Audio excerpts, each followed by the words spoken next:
Welcome back to this channel for practice problems for actuarial exams. My name is Krzysztof Ostaszewski. You can find information about me at smarturl.it/Jedi.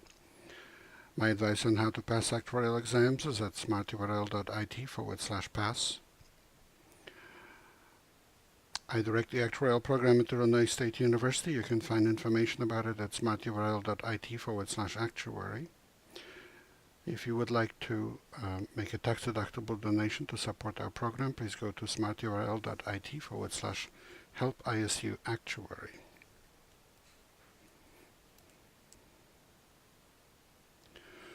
And here's the problem for today. You are given the following spot rates from the latest upward sloping yield curve. The spot rates are for maturities of 1, 2, 3, 4, and 5 years, and they are 4%, 4.5%, 5.25%, 6.25%, and 7.50%.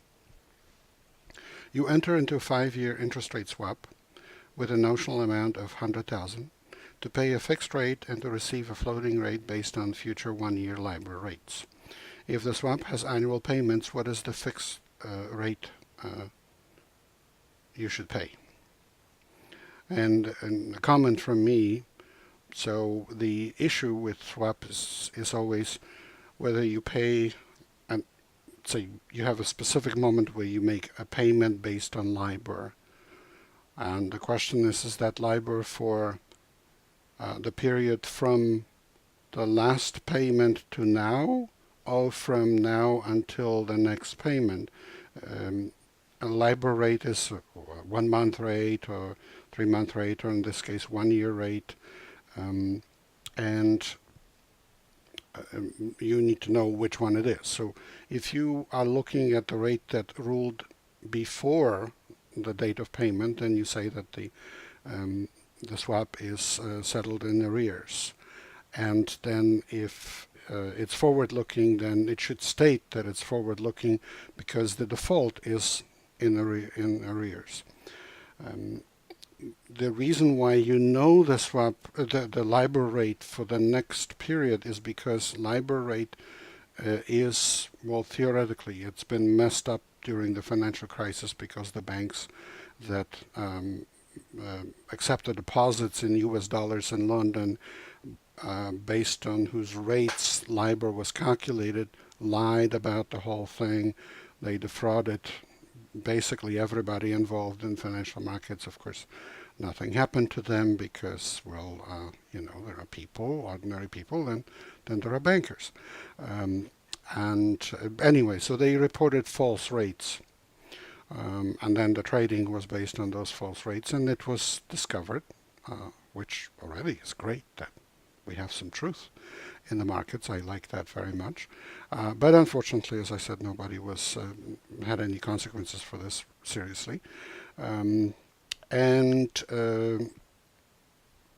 The LIBOR rate is calculated as the average of the certificates of deposits in US dollars in the banks in London. This is actually the greatest contribution the Soviet Union made to world finance.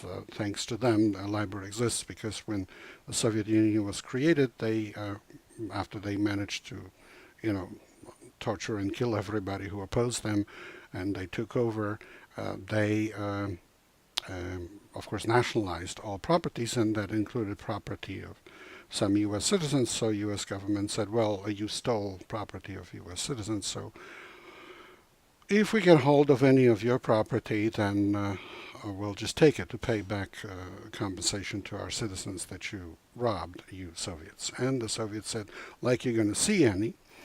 And then the Soviets, while they hated the United States, somehow thought that it was a good idea to save money, of course, only for the government, not for ordinary people who were starving to death, but save money in US dollars. And then they had a conundrum because if they placed that money in U.S. Treasury securities or in U.S. banks, then the U.S. government could confiscate it. Not for its own purposes, like the Soviets did, but to pay back to the citizens whose property was stolen.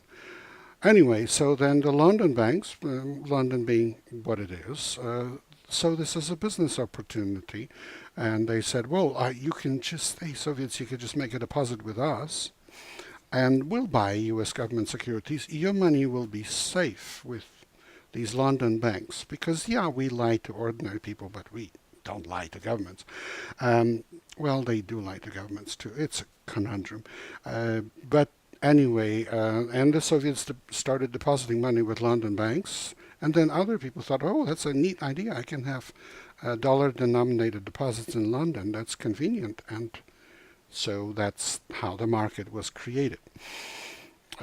Anyway, and I guess when the Soviet Union fell apart, that's when the London banks said, well, now we can cheat, because the Soviets had nuclear weapons, so we kind of had to be scared of them, but we can lie to everybody else. Actually, I didn't think of that before, but that explains why they thought it was okay to be crooks. So anyway,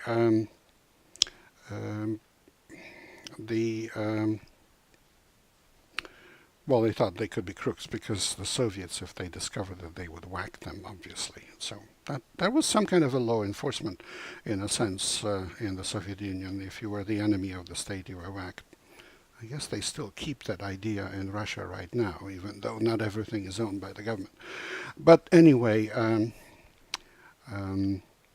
LIBOR is the rate based on US dollar denominated deposits in London banks. Although there is a thought now of creating it synthetically, because there's so much trading based on it. So this is why I had this tirade about the arrears and forward-looking swaps. If the settlement is in arrears, then there's this formula that you're supposed to know for the test, that the fixed rate of the swap. So one side pays fixed, the other side pays floating. And the fixed side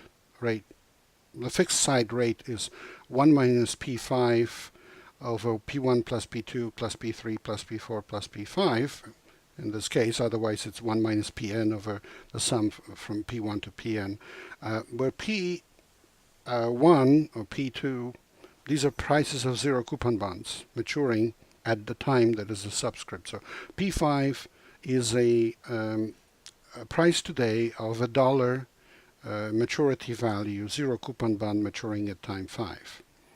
And P2 is the price today of $1 maturity value, a zero coupon bond maturing at time 2.